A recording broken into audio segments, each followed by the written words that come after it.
Raise the vehicle and secure it properly to remove the wheel and expose the brake caliper. Before first use, it is necessary to purge the device's internal circuit to avoid malfunctions. Keep in mind that if the pump cannot build pressure, it will automatically shut off as a safety measure. The device can be powered in 3 ways: using the power adapter, connected directly to the car battery, or with a rechargeable lithium battery. Before starting, verify that the power supply voltage matches the one indicated on the device. To purge the device, insert the suction and balance hoses to the bottom of the container with new brake fluid. Connect the adapter to the hose without yet coupling it to the vehicle's reservoir. Turn on the device and press the start button until fluid flows throughout the circuit and comes out of the adapter without bubbles. Turn off the device and wait for the pressure to fully drop before removing the adapter. The equipment is now ready for use. Attach the appropriate adapter to the vehicle's brake fluid reservoir and connect the filling hose.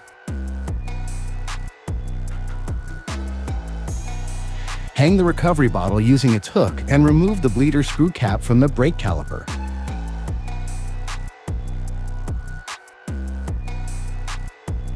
Connect the recovery reservoir to the bleeder screw. Turn on the device, press start, and release it when pressure is generated. The device will maintain pressure automatically.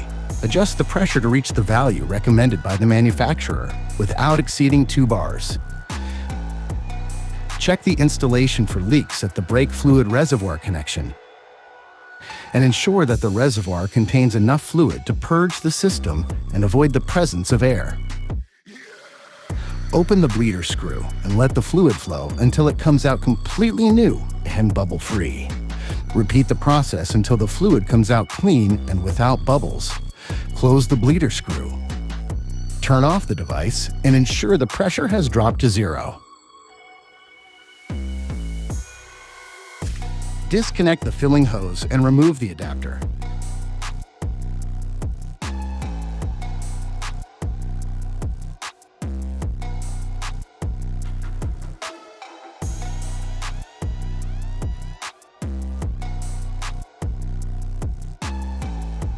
Adjust the fluid level in the reservoir within the indicated limits.